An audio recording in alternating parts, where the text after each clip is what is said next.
Tail's ears rested firmly against her skull as two giants squared off and stared each other down. Giant was not an exaggerative term. The Princess of the Night loosely fit the definition by size comparison, and most definitely did in terms of her stature, while the other pony carried a wholly unique history to his name, in addition to being noticeably larger than the average stallion. She's a doctor, the stallion peered flatly at his adversary. You're out of your damned mind, Luna.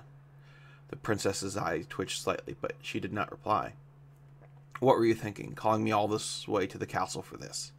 He thrust out a charcoal-furred leg and motioned vaguely in the direction of the jittery Pegasus, whose nervous frown went unobserved by the magic wielders.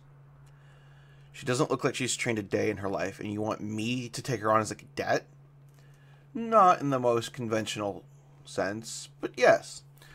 Luna's tone remained level, her teal eyes never breaking from the icy blues of the unicorn. Besides, it's not like you had anything better to do.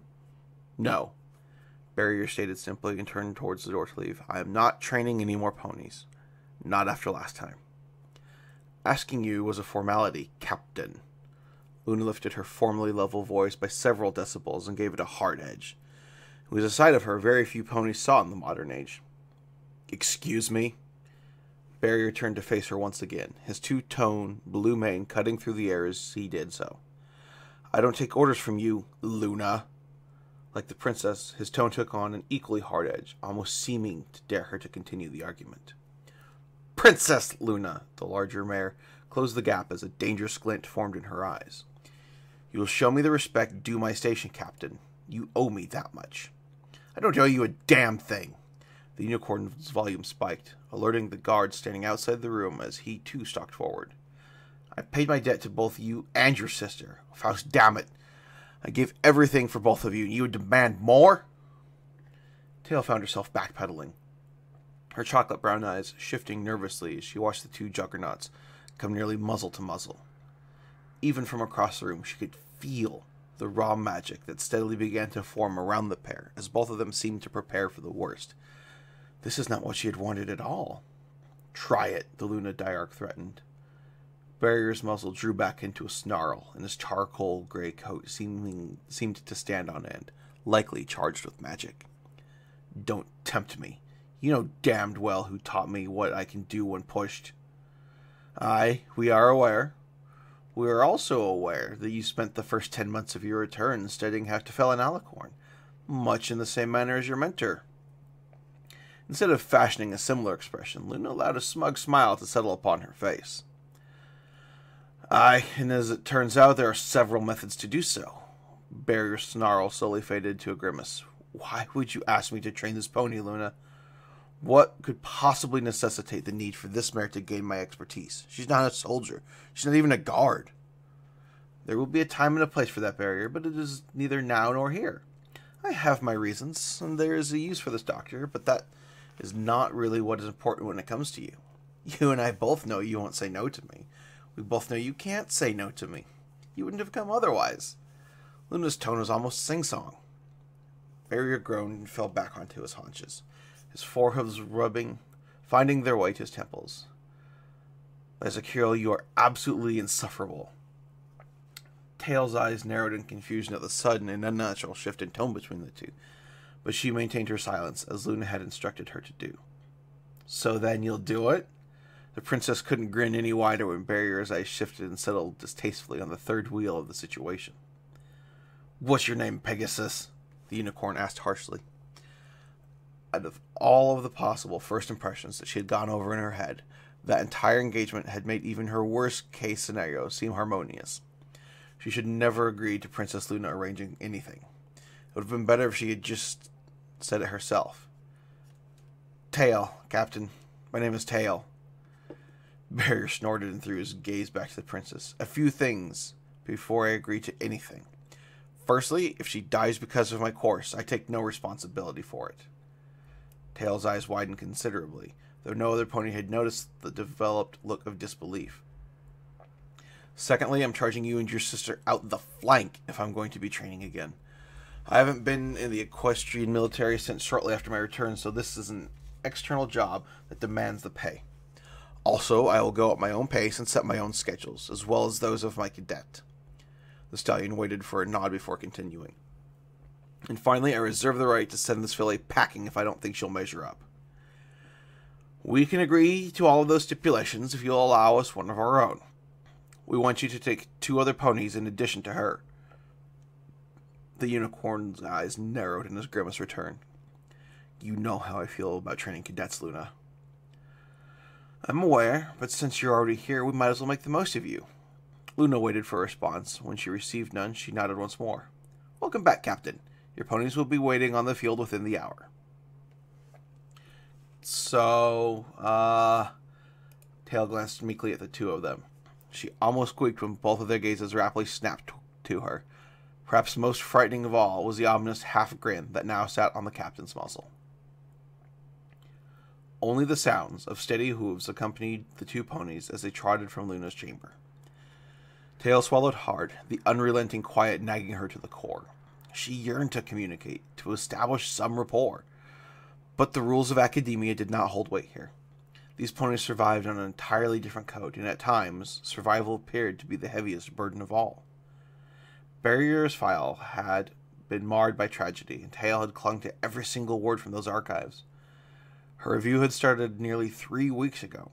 While the process took time to complete, she knew immediately that she needed him. She also realized that this step would be difficult. There were facets and variables in those pages that she had no chance of constraining, for they seemed surreal.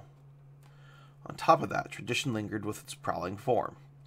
Tail expected the rough stuff and bitter treatment, yet there were proper times and places for everything.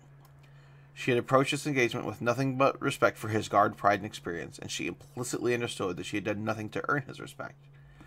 However, she had done nothing to earn his disrespect either. She had done nothing to earn the cold shoulder. I'm sorry things got off on the wrong hoof, Captain Barrier, she finally spoke up. I appreciate you taking the time to do this. I know it's unusual. The unicorn turned and gave the mare an unwavering stare, along with a moment of silence before he opened his mouth to reply. Don't apologize. It's not your fault Luna's being an insufferable brat. Always with the vague agendas. The stallion scoffed and began walking down the hall, once more speaking as he went. I don't think you'll appreciate me for long. I'm going to ride you and whomever the hell else Luna sends me absolutely ragged. It's going to be my job to make you want to quit. The stallion stopped again, turning and locking eyes with the smaller mare. Tomorrow, when we're on the field, you're not a mare. You're not a doctor. You're not a civilian. You're my cadet, and I plan on breaking you. His voice was hard, and a cocky grin had settled upon his face. Ready yourself, Tail. For the next few months, life as you know it is over. Her wings shifted at his words as each one was absorbed and processed. Towering before her thoughts was that wall of tradition. He had just blatantly promised to terminate her existence as she knew it. He had even stacked against the unicorn's edgy facade. A spark of dedication remained. This was her punishment for tinkering with things best left untouched. She had to make sure. I can't quit, Captain. Barrier's expression did not shift as he spun his flank to the mare and resumed his trot. With each step, her simple statement gradually stretched his presented smirk into a genuine smile, one that he would not dare let her see. These are the ponies I'm supposed to train? Barrier spoke to himself more than to the others, making no effort to hide the disappointment in his voice.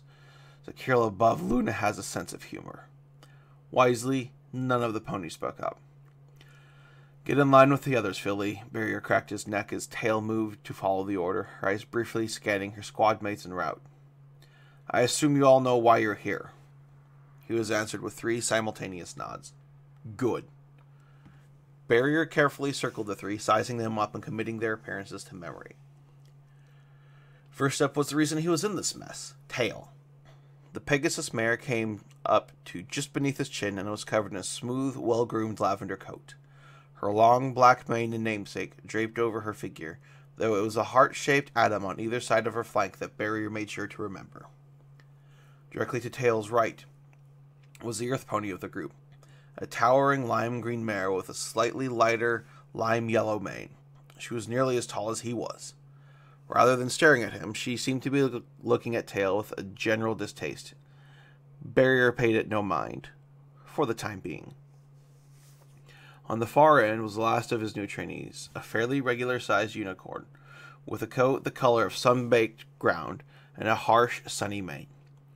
Perhaps the most normal of the three, he was standing at attention and had his umber gaze fixated firmly upon his new CO. Barrier waged that he had been in the guard the longest. If you want to back out of my training, this is your only opportunity. Once this starts, you either succeed or you get crushed. Ponies die when the unfit break in the middle of battle. There's no backing out then, not without consequences. Barrier gave the group 20 seconds to allow the words to sink in. When none of them protested, he clicked his tongue. All right then, take today and tomorrow off to get your affairs in order. From 0530 to 1900, for the next couple of months, your flanks belong to me. Eat a good breakfast, because in 2 days, you'll all report here in full armor. At the silent acceptance of the ponies, Barrier dropped his hoof loudly on the ground. Dismissed! Rather quickly, 2 of the cadets left, disappearing into the bowels of the castle. You're still here, Barrier addressed Tail flatly. Tail's chin drooped and her neck tightened. She swallowed hard as if she was clearing a lump in her throat before a quiet cough quickly followed. Yes, sir. Why? Tail shrunk back slightly and dug her hooves into the turf. I don't have armor, sir. Barrier closed his eyes and took a deep breath before slowly exhaling it. Captain Armor should be in his office at this time. Tell him that I sent you and that you need to find a suit that'll fit. If you make it through to the end, we can see about getting something custom fit. When the mayor responded with only the timid bob of her head, Barrier reiterated himself. Dismissed. Tail retreated into the walls of the palace proper. The civilian in her craved something more than the curt orders and apathetic tones. She had already made it abundantly clear that she could not quit. It was not a lie. Yes, she was out of her element, but he did not have to make it a matter of if. She would not let them take it from her. Her tail aggressively cut through the air as she allowed the notion to stab at her mind. I'm not a bucking quitter, she whispered with a harsh grit to the empty hallway. She clenched her jaw and huffed as her heart pushed a burning pulse. I'm going to hold him to that fitting. The Pegasus promptly ground her march to a halt. Her wings snapped open when she realized that her muffled tirade had terminated right in front of Captain Armor's office. Her feathers ruffled while she raised her hoof to knock. Really hope you didn't hear that. Enter, a dull voice commanded while Tail's hoof was mid-stride. A blue shimmer of magic cradled the entire door, and moments later, the wooden plank swung to the side. Tail began awkwardly at first before Shining Armor raised a hoof, silencing her. One moment! The snow-colored unicorn stated as he finished scrawling and stamping things at the bottom of a piece of parchment. When he glanced up, he gave Tail a smile. Right. How can I help you, Miss... Tail. She introduced herself and returned his smile with one of her own. Already, the stallion seemed infinitely more approachable than his fellow captain. Shining Armor folded his hooves on the desk. It's a pleasure to meet you, Miss Tail. Now, how can I... The guard stopped. His pupils dilated slightly as he sharply sucked in some air. The pause held, and he gave the seemingly soft mare in front of him what appeared to be a once-over. So you're the one Captain Barrier is training? The one with the program? Tail nodded. He told me to come talk to you about getting a suit of armor. Sorry to hear that. That course is going to be rough, Shining said in a genuinely apologetic tone before tugging a drawer open and withdrawing a piece of paper from within. With well-practiced movements, he quickly filled in the form before passing the requisition order to Tail. Take this to the quartermaster, and he'll see that you're outfitted as best as you can be. Tail donned an apprehensive smile before she tucked the form under her wing. Thank you, sir. And, Shining Armor's voice stopped Tail as she made to leave. Good luck. With my grandfather, that is. You're gonna need it. Tail flicked an ear downward in the wake of the ominous warning, and the fur on the back of her neck stood upright. I'll be sure to remember that, Captain. Her voice trailed off before a sudden squeak sent her feathers sprawling. He's your grandfather? How the heck does that work? He doesn't look that much older than you. Shining could not contain his boisterous laugh. Not quite, but that's a long story for a different time, Miss Tail.